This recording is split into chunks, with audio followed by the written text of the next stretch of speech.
Good evening. Welcome to the Maison Française. I must say that it is a very special occasion, very special pleasure tonight to welcome Laure Astourian to the Maison Française, a place that was her house for so many years, right, between 2009 and 2016. Laure Astourian is now she's an associate professor in the Department of Modern Languages at Bentley University, but she's also a graduate from the French department, from which she holds a Ph.D. she received in 2016. At Columbia, Laure worked on cinema in many different ways, but most of her work was on new wave cinema and ethnography and ethnographic approaches to in cinema. She worked under the supervision of Phil Watts until 2013. And I think if you read her work, you see that it bears the mark of Phil Watts' influence. They share something in the subtlety of the analysis, the ability to see things that other people don't see, and very keen elegance in writing. So you see all this, and in a way, it's a very nice thing to see Phil's work and influence, going on in Laure's work. And after 2013, after the passing of Phil Watts, Laure worked under Vincent Debanne. And here you see the kind of Cartesian analytic, not that Phil didn't have that, but still in the work. So this is for me, it was wonderful to read the book and to see this kind of, those layers of kind of collective work, collective educational work, and obviously Laure's own voice too. So the dissertation that was defended in 2016 led to this book, The Ethnographic Optic, published in 2024, a few weeks ago, by Indiana University Press. And I really think that, again, this book, which is a really, really wonderful book, in a way, is the best showcase we could think of for the work that we're trying to do in the department. It's both extremely historical. It's really, it's a reflection on the cultural, political, philosophical history of the different meanings of French identity and how that changed in post-World War II France, and especially in the 1960s. But it is also a very, very key, very, very subtle analysis of a certain kind of ethnographic approach and a certain way of thinking about the world through ethnography in images. So this kind of, articulation of history and aesthetics is something that is really at the heart of the work that Laure did, and really exemplifies, I think, in the best way possible, again, the collective work within the department. So thank you, Laure. Thank you for being here tonight, and thank you for this great book, and thank you for being who you are.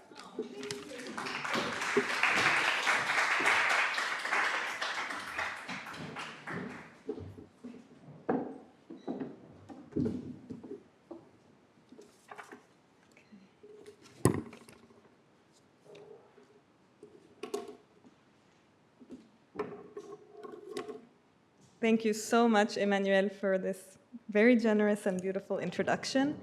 I'm really happy to be here today. It's very meaningful to be here today, and I'm really happy to see colleagues, friends, and family even joining.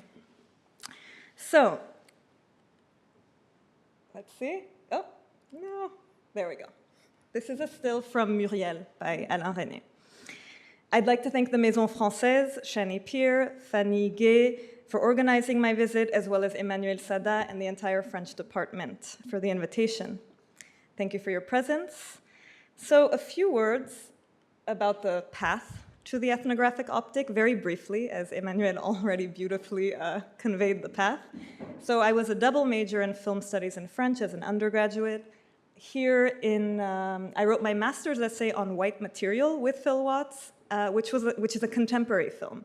And now, after having written this book, I see the resonance between, I see why, that there's a real connection, even though they're from different time periods, and perhaps I'll revisit it.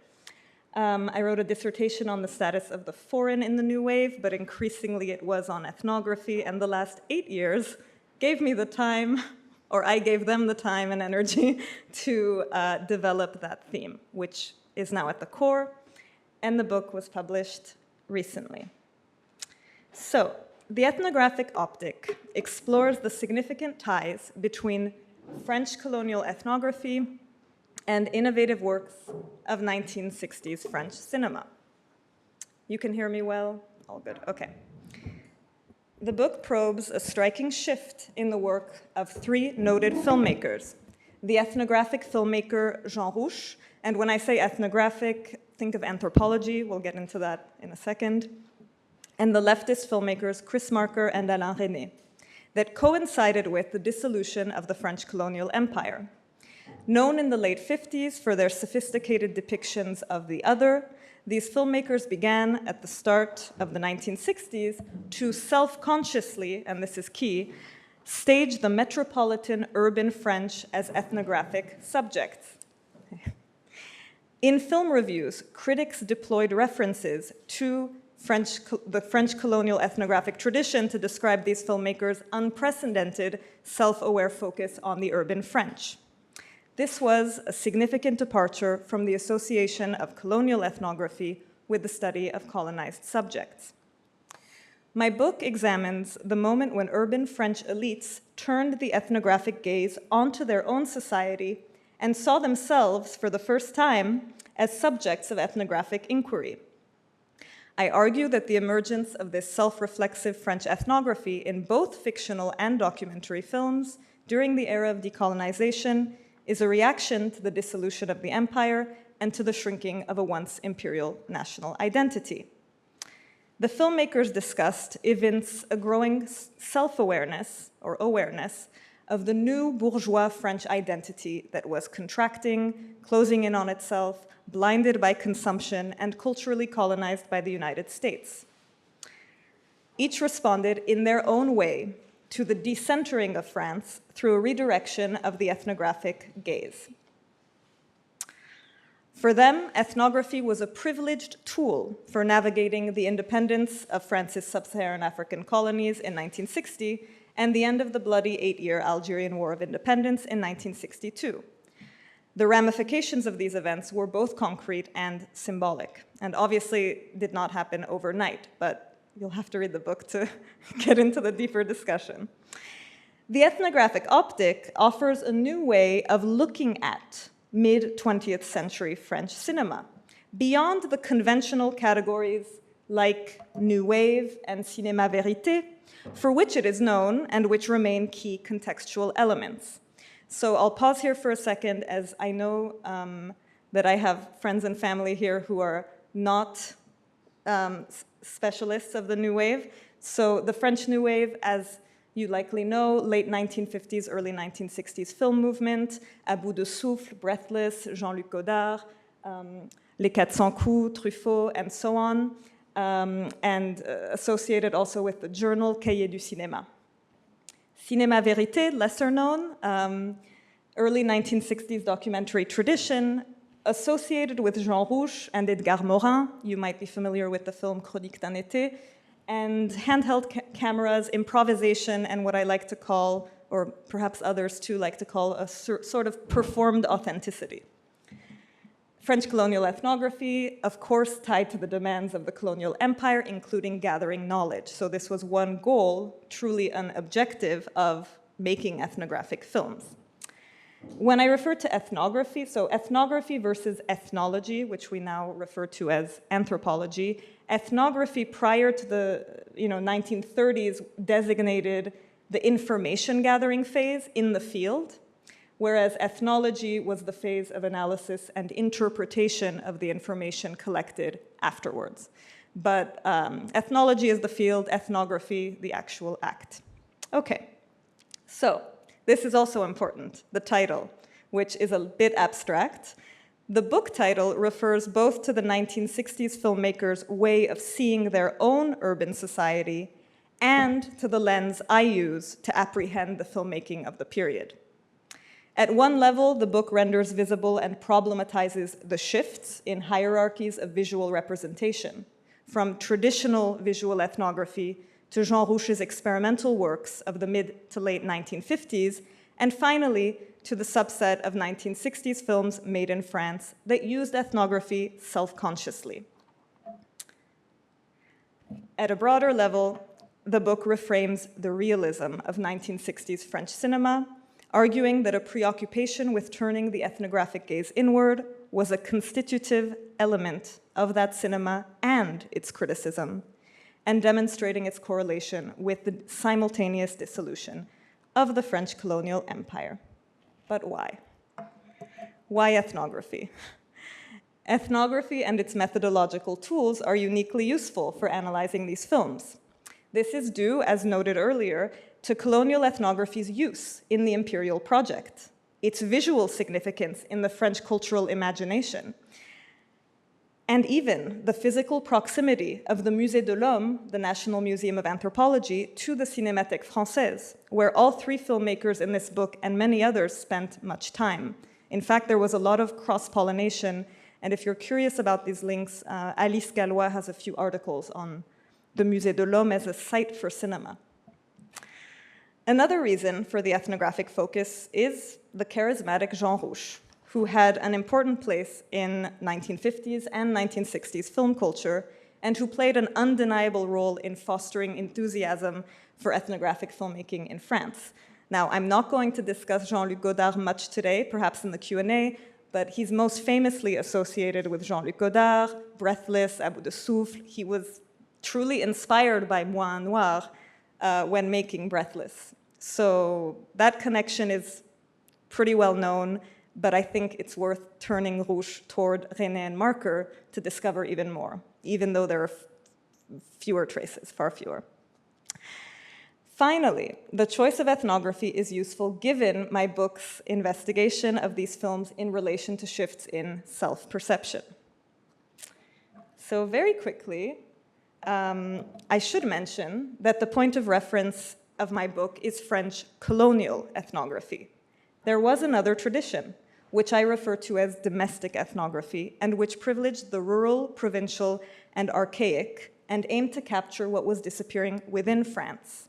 It was not focused on the urban, bourgeois French, and in other words, and it was structured by a clear division between the urban ethnographer coming from Paris, let's say, very likely, and the provincial subject. So going, the urban ethnographer going to Bretagne or to the Berry region and so on. I've begun developing a project related to television and cinema in relation to this tradition, and actually Shani Peer has written about this tradition, which this idea I have includes some of Agnès Varda's early films, which is, I thought long and hard.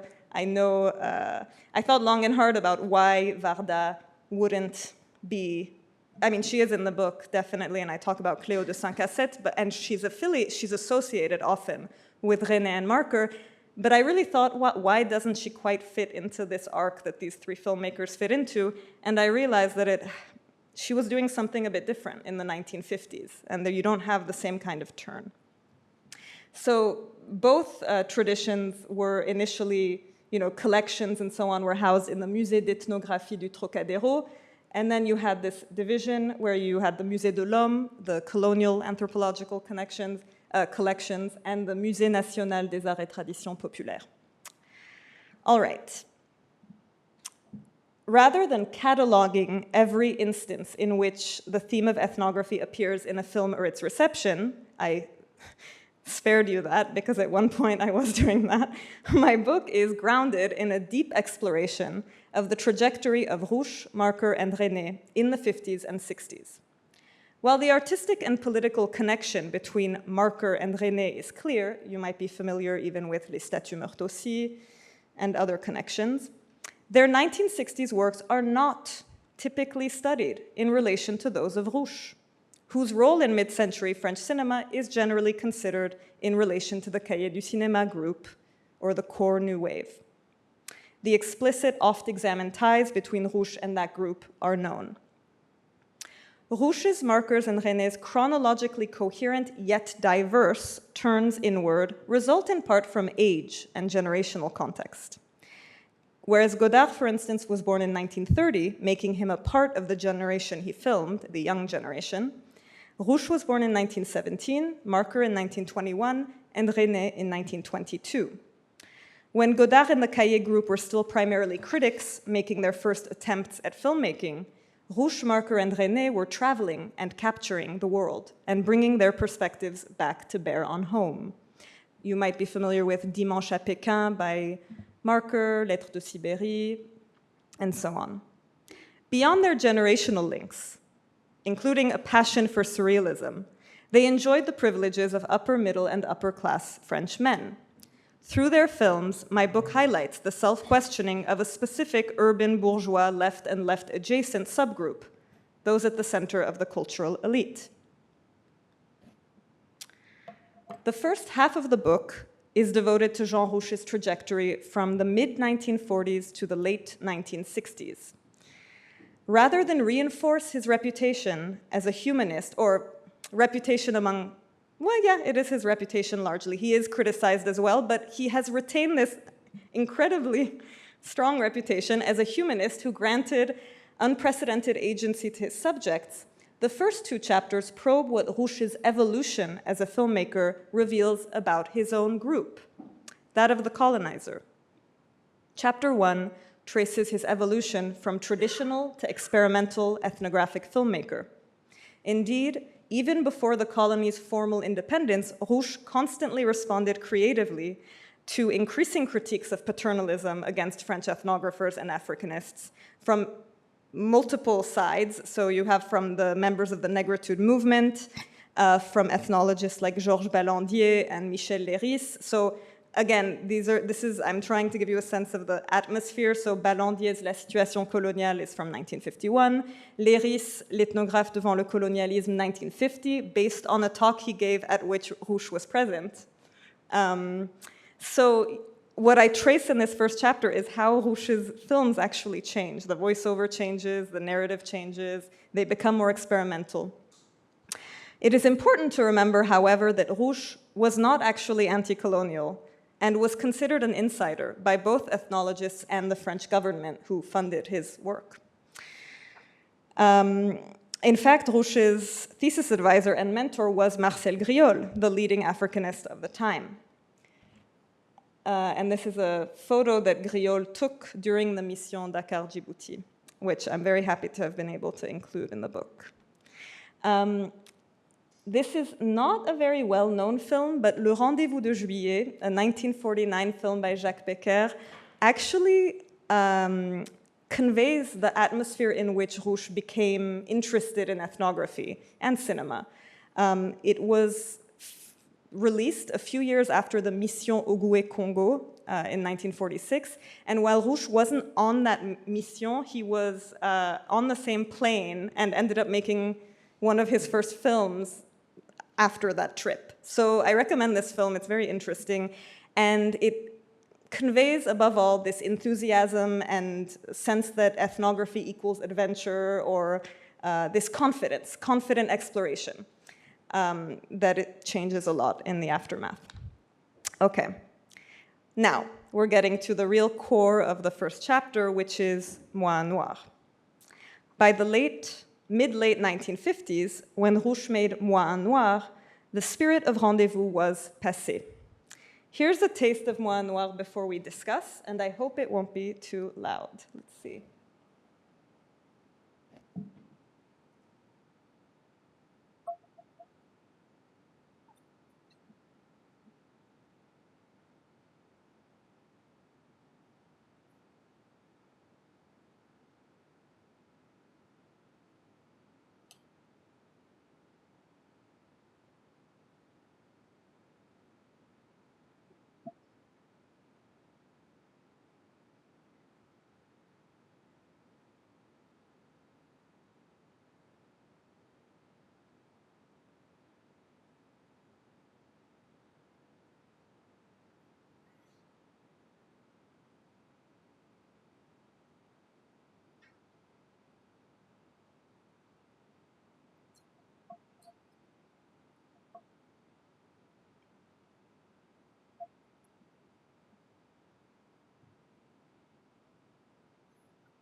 Okay. Oop.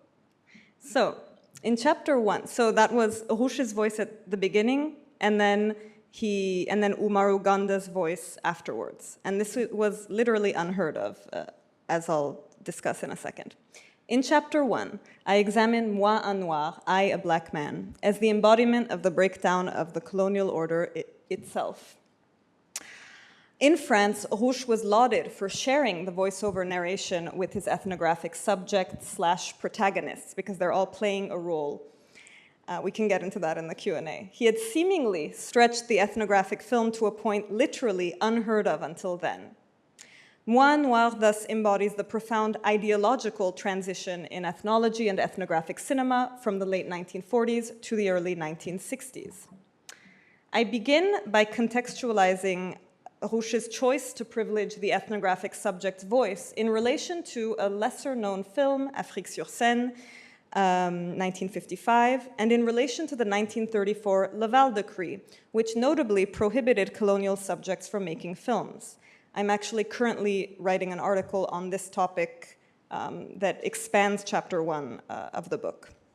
Ostensibly, Rouch's choice to use shared narration dislodges the French ethnographer from his omniscient position. He grants a platform to the previously silent and silenced ethnographic subject. Moi Noir might thus seem as close as Rouch got to an anti-colonial critique. There is more to the story, however, and you'll have to order the book to find out. It's too much to get into today. But one hint, and an apt transition, I explore the role of white people on screen in Moi Noir. They are mostly, but not always, at the visual and narrative periphery.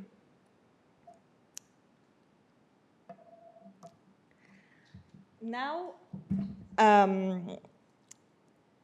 we're going to discuss chapter 2, but before doing so, I'll show you the opening clip of Chronique d'un été, Chronicle of a Summer, made by Jean Rouch and Edgar Morin, and then we'll discuss.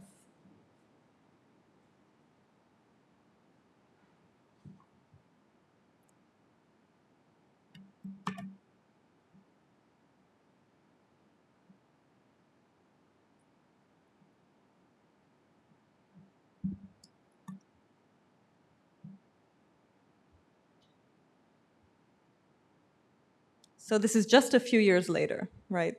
About 3 years later.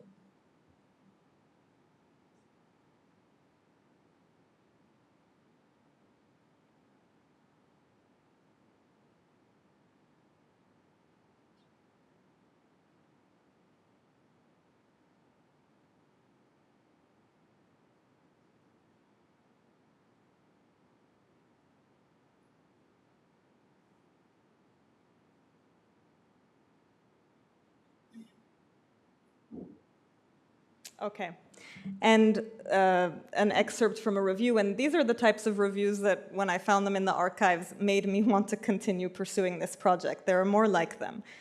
With his ethnographer's gaze, Jean Rouch observes Parisians like simple objects. He films them as he would film the customs of a primitive Australian tribe or the life of bees. So there we have a reference to entomology as well, but there were multiple reviews like this. So what do I do in chapter 2? I move beyond Chronique d'un été to reframe Rouch's cinéma vérité, typically considered in relation to European and North American contexts, because after all, it was largely shaped by, for example, Michel Brault and many technological innovations, in relation to his previous ethnographic filmmaking. To that end, I examined Rouch's 1960s films made in metropolitan France as a unified Parisian period, because he actually made several films in metropolitan France, in Paris, in the 1960s.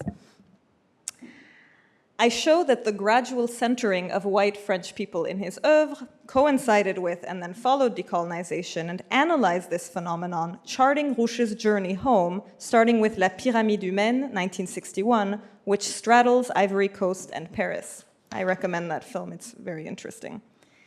Rouch's turn inward culminated with Petit à Petit, which is, still of which is on my book cover, and its facetious reverse ethnography. Let's see.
Okay.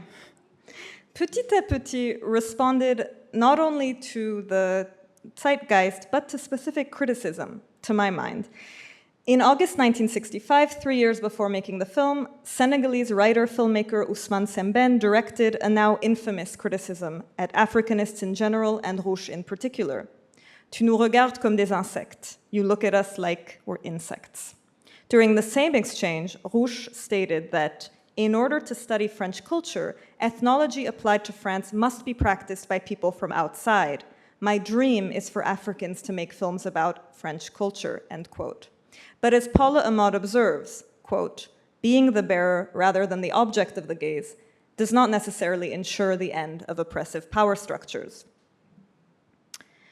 Conceptualizing Rouch's 1960s filmic output in metropolitan France as a unified Parisian period enables us to perceive continuities and notable shifts between his pre-independence and 1960s films, but also to identify a comparable shift in the trajectories of Chris Marker and Alain Resnais.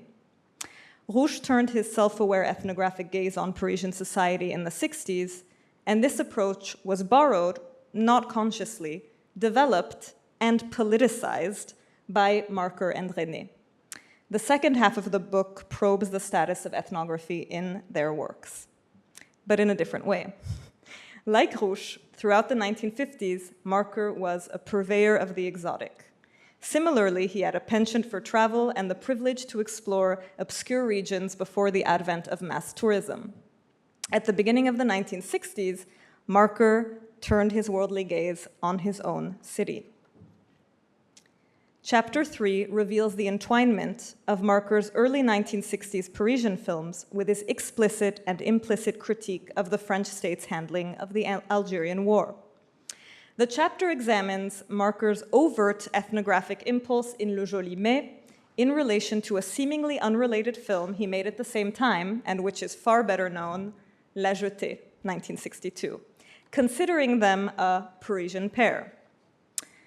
The 123-minute Le Joli Mai is an undeniable, substantial illustration of early 1960s embrace of French ethnography, period. Simultaneously, yes, at the same time, Marker made La Jetée a science fiction film composed almost entirely of still photographs. La Jetée, too, is conspicuously anchored in the city of Paris. In the film, only traveling through time is possible.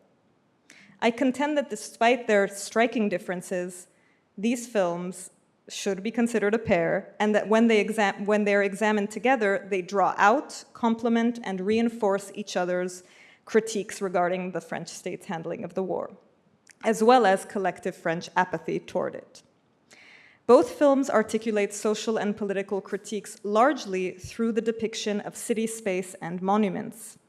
Their depiction of historic sites, such as the Palais de Chaillot and the Arc de Triomphe, are charged with meaning. But above all, it is La Jetée's prominent display of a site associated with the future that is notable. The brand new Orly Airport, a symbol of cutting-edge modernity and of France's continued cultural and technological supremacy. So here we are going to listen to the beginning of a lovely song, Dimanche à Orly, Sunday at Orly, which was very popular and conveys just how positive the association with the Orly airport was. And here's a translation.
Sorry to deprive you. I know it's nice. Okay. So, where were we? In an otherwise abstract film, seemingly disengaged from the present moment, it's like a science fiction film, and its attendant social and political issues, Marker's counterintuitive staging of the Orly airport, which you can get a taste of here. I mean, it's dark, the protagonist witnesses his own death on the jetty. It's not a very happy depiction of the Orly airport. You can't use it, you can't go anywhere. Offers the key for connecting La Jetée's ominous atmosphere to the socio-political present. Marker subverts the airport as a hopeful symbol, rendering it an impotent and ominous space as part of his social critique. His counterintuitive staging of the airport is directly linked to his staging of the film's protagonist, a man visually coded as a traveler who is blocked from traveling through space. And this is a recurring theme throughout the book, this foreclosure of the exotic, as I refer to it. Just as Rouch's Parisian period was an anomaly in his prolific sub-Saharan African career, long career, Marker's Parisian pair constituted an unusual break in a career otherwise defined by travel and foreign exploration. At one level, the traveler could even be read as a stand-in for Marker himself. In fact, he implied the connection between Le Jolimet and La Jetée. In a 2003 interview in Libération, he explained how he made La Jetée while filming Le Jolimet, referring to it as a process of automatic writing, in reference to the well-known surrealist practice. In other words, a writing that privileges self-expression without restraint or self-censorship. No.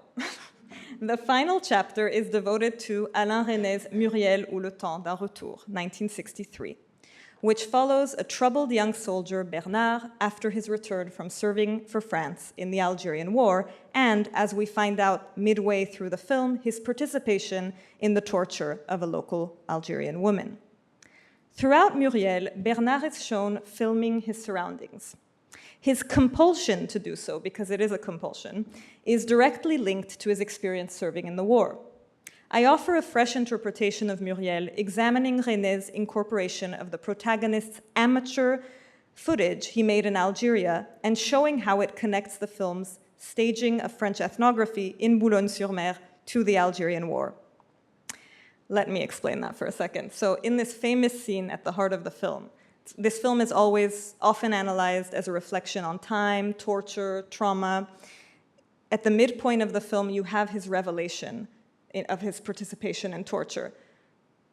While he makes that revelation, you see everyday images, amateur footage made in Algeria, everyday images, and what he's confessing does not match the images because it's very violent and gruesome. I realized when I was doing research that, well, there was a book I discovered, Lettres filmées d'Algérie by Jean-Pierre Bertin-Magui, a historian who had collected the amateur films of French soldiers who had served in Algeria. And I realized, well, what he's projecting is an example of this kind of filming while serving. And I thought, well, we need to connect this to the fact that he's filming throughout the film his surroundings. So he continues this practice of filming. In effect, Resnais stages a protagonist who links France and Algeria through the act of filmmaking and the medium of film itself. As critic Michel Pérez wrote in 1977, Muriel is the only film that has really been able to grasp the contours of the mental landscape of France in its era, the only one that is an almost direct record of this half-sleepy, half-distraught France during the time of the Algerian War. My reading situates Muriel's self-aware and dialectical use of the medium of film and the act of filmmaking in relation to its paratexts, including Resnais' statements on wanting to capture contemporary France precisely and on wanting to wake his compatriots up. That was his goal. The term ethnography is never uttered in Muriel, but neither is torture. Yet both permeate and structure the film and its core message. Resnais deploys and depicts the ethnographic impulse to shake his compatriots out of their political apathy. As Henri Langlois highlights, they didn't like it. He wrote, "I see a film with only one flaw. It is not always very pleasant to look at oneself in the mirror. But with Muriel, all of a sudden the French are looking at themselves in the mirror." Unlike Resnais's equally heady but far more glamorous earlier feature films, Hiroshima, Mon Amour, and L'année dernière à Marienbad, Muriel was a box office failure. And now I'm concluding. The diversity of the turns inward examined in the ethnographic optic corroborates its existence as a spontaneous historical response shared by many without being articulated as a program. A wrestling with the end of the empire was a constitutive element of some of the most original and canonical French documentaries and fictions of the 60s. While there's no label uniting Chronique d'un été to La Jetée or Le Joli Mai to Muriel, they manifest a common preoccupation. They reflect their makers' unprecedented, simultaneous concerted focus on metropolitan French society. In each case, that focus is articulated in relation to, and arguably instigated by, key events in the dissolution of the French colonial empire. To conclude, in 1961, describing Moi en Noir, critic Michel de la Haye astutely observed that the practicing ethnologist had gradually become aware that, quote, he could not avoid questioning himself in the subject he observes, end quote, and described the film as a moment of this awareness. Reflecting on Petit à Petit, a decade later, Rouch's shift in his understanding of his own role had also developed further. He emphasized that, quote, Paris is seen by foreign eyes, end quote, and noted that a culture can only be studied by one who is foreign to it, quote, whereas ethnology currently is solely the result of neo-colonialism, end quote. The films examined in my book elucidate the shift between Moi en Noir and Petit à Petit, from growing self-awareness to self-scrutiny and self-criticism. Using the ethnographic optic to reframe Rouch's mid-20th century trajectory in relation to urban France, in relation to Marker, and in relation to Resnais, is the first step to discovering 1960s French cinema and its continued relevance anew. Thank you. Thank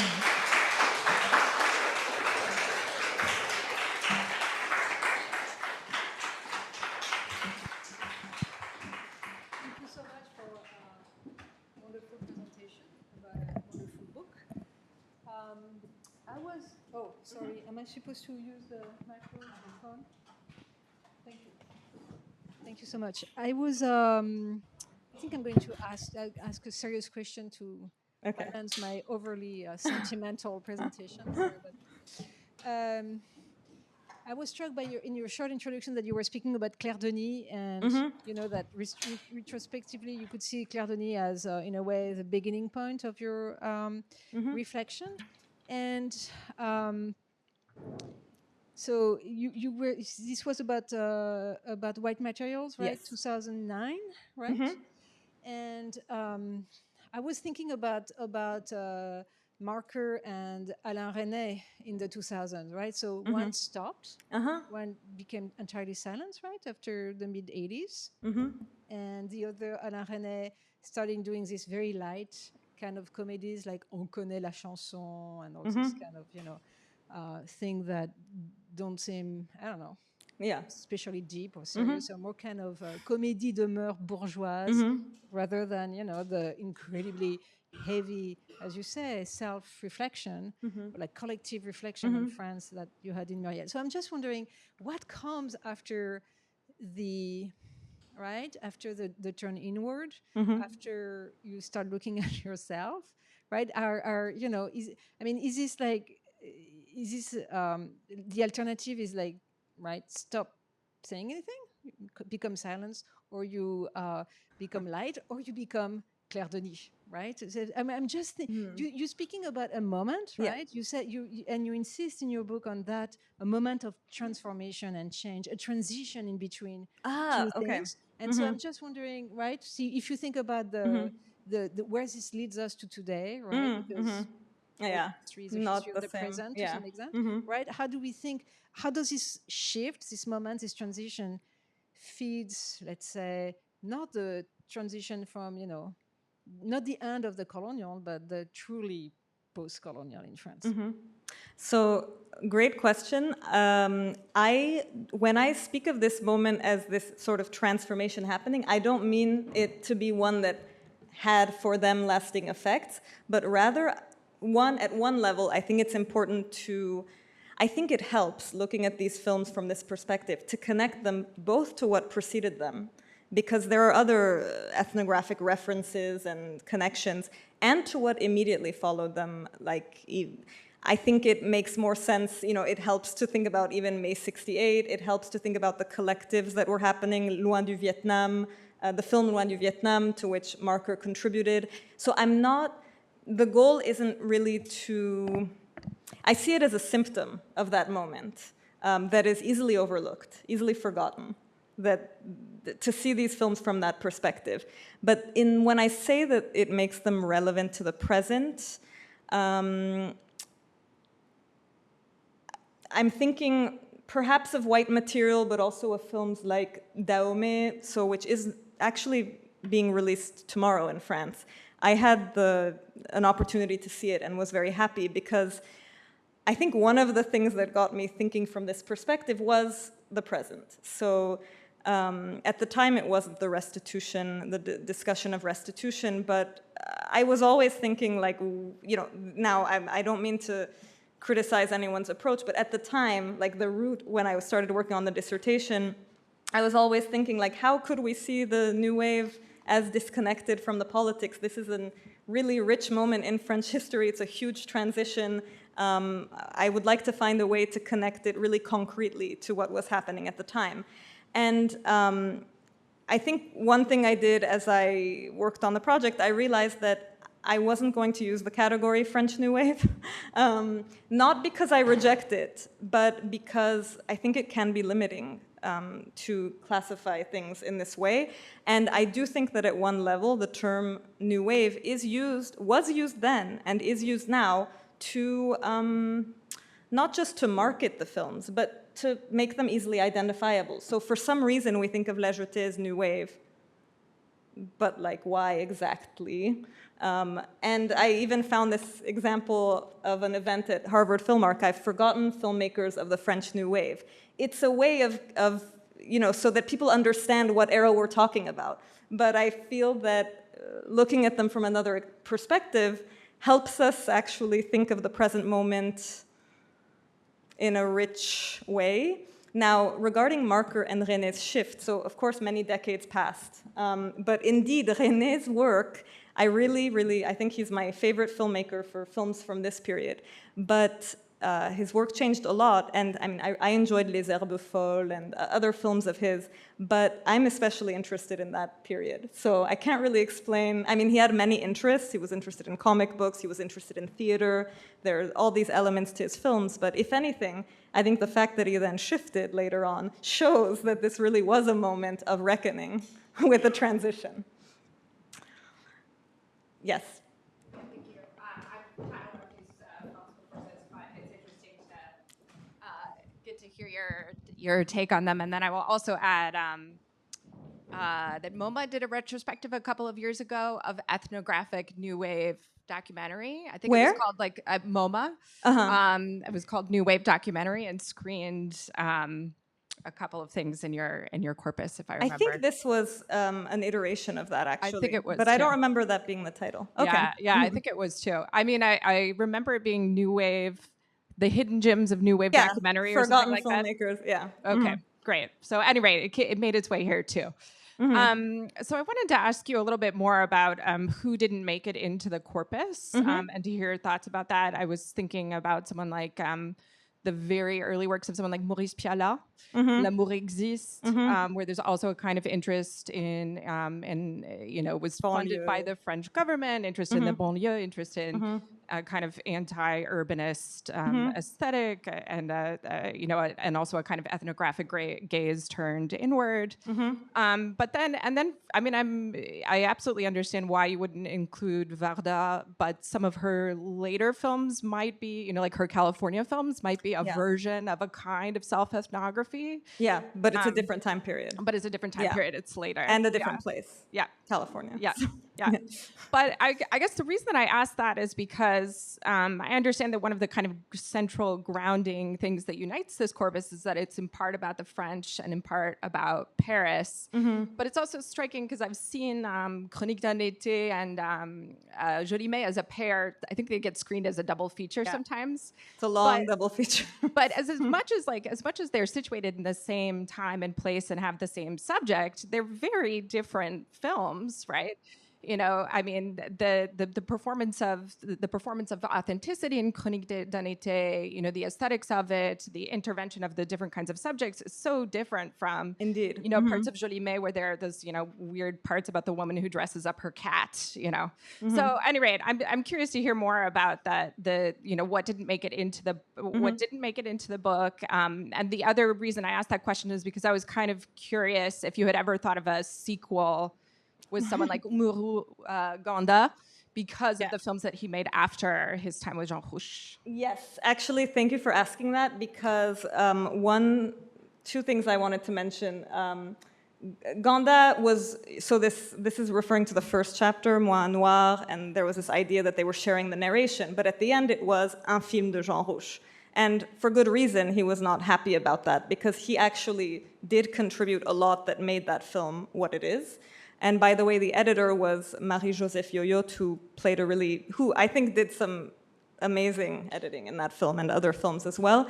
But later on, Ganda did make Cabascabo, and he saw it as, in effect, a way of reclaiming his voice and kind of, making his film.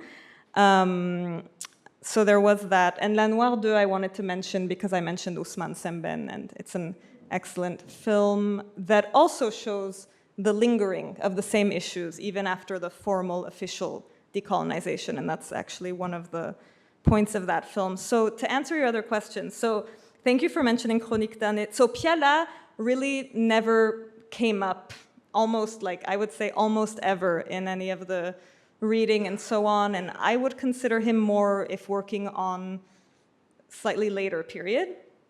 But actually, at one point, I did consider something, and then But regarding Le Jolimet and Chronique d'un été, they are indeed very different. And in fact, Marker, and this is what's really interesting to me, didn't want to be part of Cinéma Vérité. He didn't want to be associated with that. In fact, he referred to the film as Ciné ma vérité, Ciné my truth. And Sam Diorio knows this, of course, very well. He's a big specialist of these films. So that, to me, was also interesting, this rejection of this idea. And here's my other personal take, which I do get into in the book, but in more formal terms. I see the term cinéma vérité as a sort of branding exercise as well. There's a good, very specific book on this by Séverine Graff on le cinéma vérité, film et controverse. And you see how she writes about how the concept itself was kind of in construction, and it's not just the films, but the discourses around them. But Le Jolimet, I would say, is a more authentic ethnography than Chronique d'un été is, because Chronique d'un été is actually misleading and even instigating, the subjects, protagonists, and so on. I saw your hand, and then Luam. Thank you so much. Thank you very much for your talk. It's a real pleasure to hear and learn. I really love this intersection you're working in, aesthetics, politics, and I wonder to what extent the success of these films is judged now based on a reflection of how much we've progressed politically. And to a certain extent, as you've mentioned, yes, France decolonized, but we still have basically this problem of, you know, a white supremacy politics still. And I'm just struck by that, by the reception of these films being sort of judged based off of the successes of any progress we've made. But, you know, you know, art is supposed to change how we see the world. And even if it is a little bit slow or things sort of cycle, I wonder sort of what you see about that in the literature, or sort of today's reception, or maybe frustration with these French directors' inability to really cut through that political challenge. Thank you for your question. So one thing I wanted to underline again is that I see their reactions as being different in each case. Like Resnais had a political motivation, even though he was criticized for not showing enough in his film. Actually, one of the reviews says that, like, okay, like, what is this? Twisted every day, you know, people in their living rooms, why don't you make an activist statement? But I think in his way he was. Rouch was not, I don't see his films as wanting to be overtly political, but I think that's what's interesting. He's like very porous, he reflects, he's like a seismograph of the times, because he was constantly adapting to things. But about the present, actually one thing that I think initially when I had this idea, I was thinking about how they were, in this moment, in fact, it seemed more possible to have this kind of self-awareness than now. And perhaps it was because it was a transitional moment of, you know, thinking, well, who are we now? What is our, I mean, and, you know, yeah. I don't know if we've made that much progress. On that note, any other questions? Oh yeah, Luan, sorry. Yeah, hey, sorry. I was thinking about the Sembene film earlier when you were talking, and I just wanted to ask you, do you think that Jean Rouch got his wish about an African doing an ethnographic study of France with this film? Because even though it doesn't have the neutrality of an ethnographic study, like, it raises some really interesting points about, like, the isolation of modernity and stuff like that. Yeah. So yeah, I was just wondering if you could talk about that. With Petit à Petit? No, with the Black Girl, as it's translated. Oh yeah, Semben's film. Yeah, I think there are definitely elements that, I mean, and the question of voice is really interesting in that film too. There's an article on it by Tobias Warner about the fact that she was dubbed, like it wasn't her voice, and it's based on a true story, what happened. So it's well, I don't want to give it away if anyone has seen it, but yes, I think there is that element to it, and would maybe even like to write about that. But because he was very much aware of what was happening, and there are other criticisms of Semben, of Rouch, and at one point in one criticism he says, there's one film you made that I kind of like, Moi Noir, but an African should have made it. And he's right. So, yes. Thanks.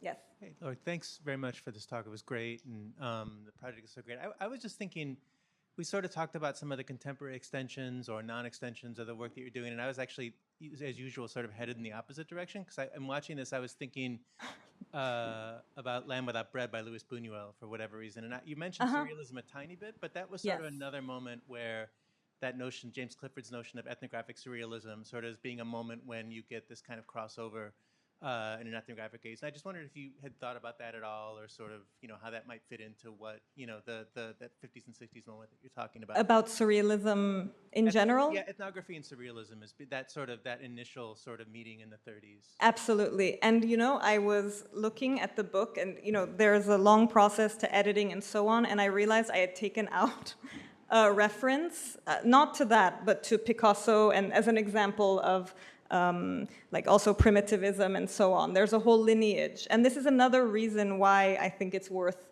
using this angle to study these films. It allows us to see continuities with, you know, from these earlier periods.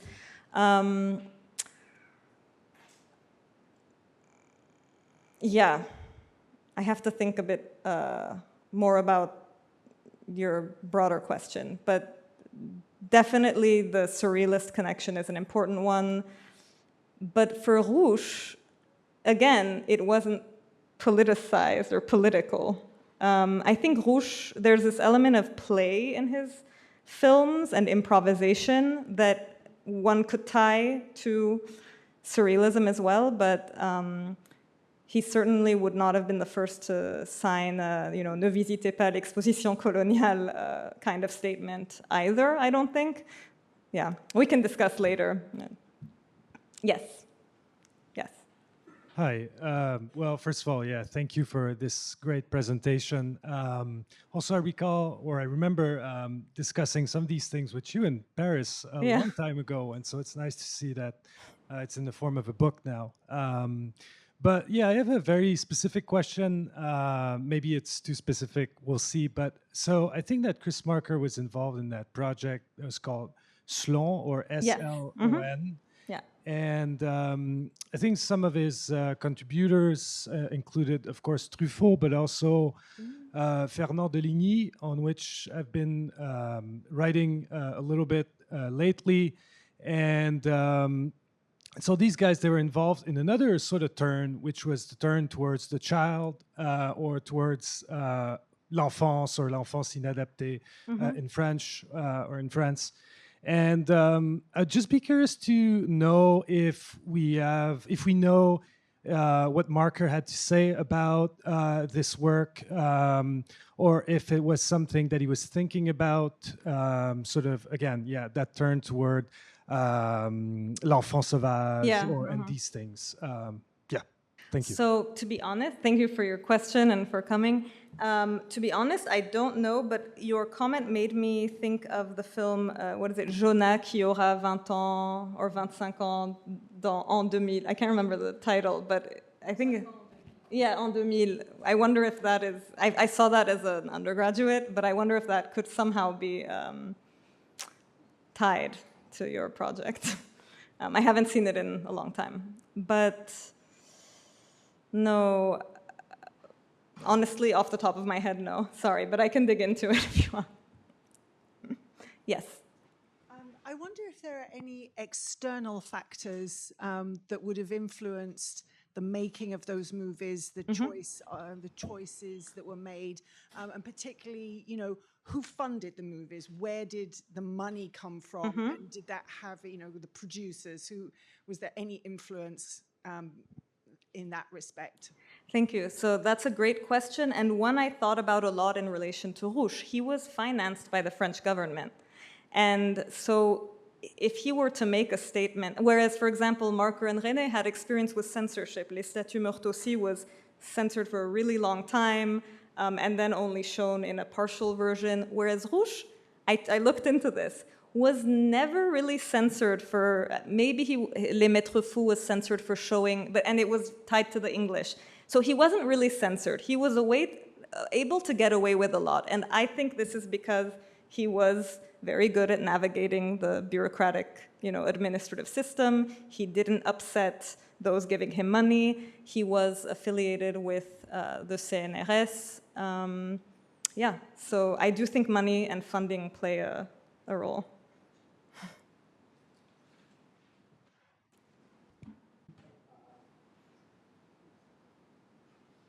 Thanks so much. It was such a great talk. Since we're talking about the many turns in the 1960s, I was also wondering whether we could perhaps think about a renewed look outward as well, perhaps one that's instigated by the ethnographic centripetal turn inward, right? You were mentioning the Far From Vietnam, which Chris with Marker organized, but also Alain Resnais participated in this. And this film is very interesting because it combines the turn inward with the turn outward, with the fascination with Vietnam and building the little Vietnams in French factories, but also Varda obviously going to the U.S. to film the Black Panthers, and going to Cuba, and then going to Iran later on, and obviously Marker going to Japan, and then even Louis Malle going to Calcutta. So I wonder if there's, kind of piggybacking on Emmanuel's question, maybe there's some kind of transformation of turn inward into a kind of renewed gaze outward within the 1960s already.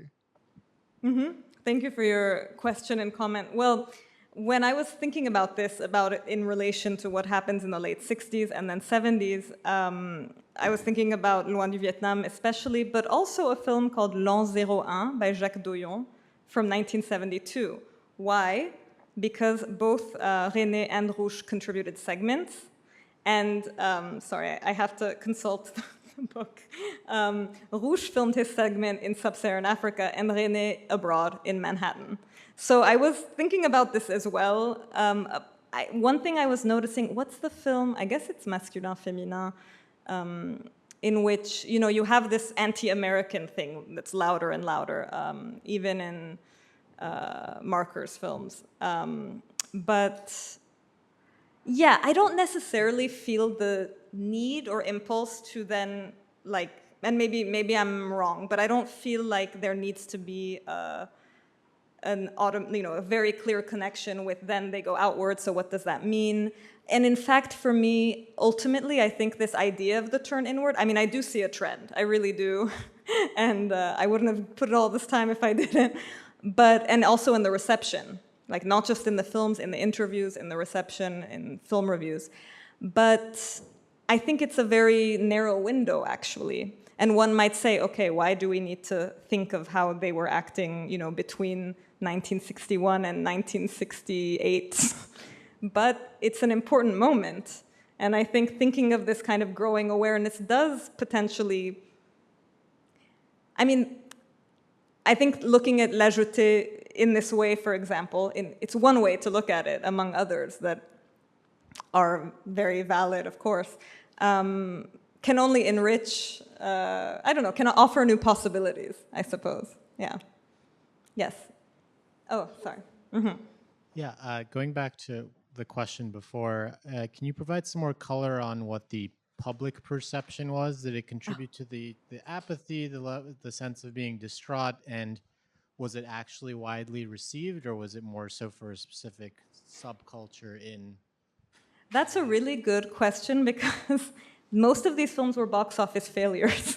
So it's not like they made a huge impact or anything, but I don't, really think, well, now they are. I mean, look at us discussing them, but I don't think that, I think there's a reason for which, I think there's a reason. They weren't, the most successful, I would say, were Rouch's films, and they were often also shown kind of in, not necessarily always publicly, sometimes, like before a longer film and so on.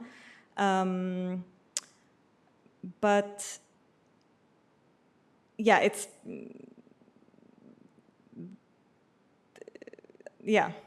they were failures, box office failures. I think we have a question here, and then, yeah. Thank you for all of this, Laure. It's so fascinating. I guess I feel like you're talking about two things that are, completely interconnected but slightly different. So one is the kind of self-reflexivity, a prise de conscience on the part of French directors about the French ethnographic gaze on colonial subjects. And the other is about turning that gaze on yourself, turning inwards and treating your own society, culture. Then we get into a question of ethnography and sociology, right? Right. I'm wondering how you think about those two things together, because I think that's connected to some of the questions that have come up about what is the future, right? Because the prise de conscience is something that happens, maybe not just in one moment, maybe it also happens at the time of, kind of surrealist, ethnographic moment too. But the kind of self-analysis on a certain set of terms, that is very open-ended, right?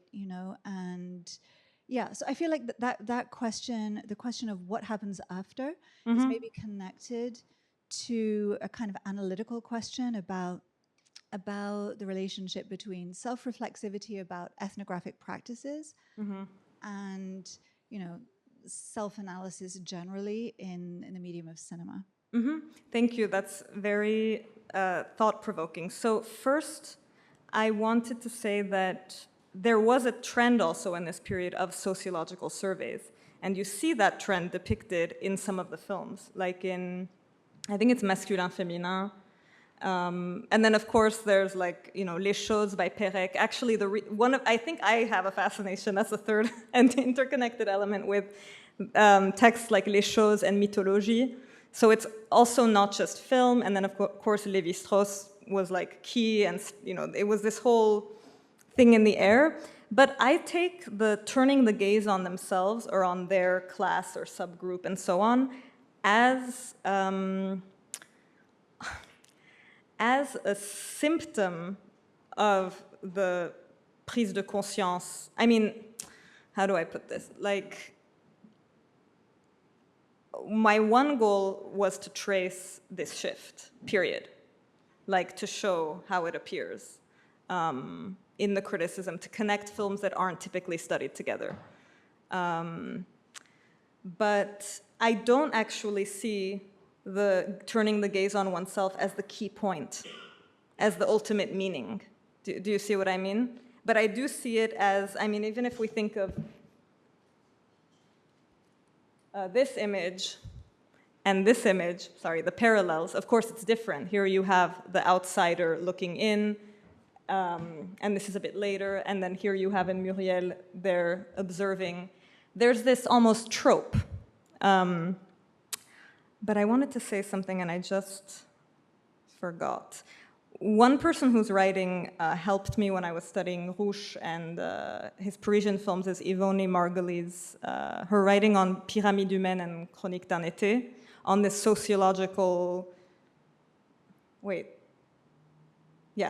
sorry, I'm trying to think of the article's name. Anyways, but yes. We can talk more later. I'm kind of running out of steam. Yeah, it's true. Yeah. Yeah. Merci. Yes. While it's quite clear from the presentation that the book is filled with summaries, analyses, and interpretations of the timeline of this era and the and the concepts and the stories and films that inhabit it, I was wondering throughout the presentation if the book contains any opinions, answers, or critiques of the more widely debated topics. For example, in chapter 2 about the lack of African filmographers making ethnographic films about Paris and France culture, and the overwhelming activity of the colonizer filming the colonized. I'm wondering if there's any of your voice in a large setting that kind of my voice? Yeah, in the like book. My opinion? Yeah. Oh, that's interesting because I think. Can I answer? Yeah. Okay, that's interesting because I think that the work of a scholar at one level is essentially what you dig into and how you dig into it kind of shows your opinion in a way, but you're trying to understand something. Why is, I think this is why this period interests me, because it really is a tumultuous and transitional moment that's fairly short, but there's a lot happening. But in terms of opinion, I think some fundamental opinions I have. You'll have to read the book to... Thank you. Thank you. Thanks for coming and for your questions. And thank you, Emmanuel. Thanks to the Maison Française. Thanks to everyone, colleagues.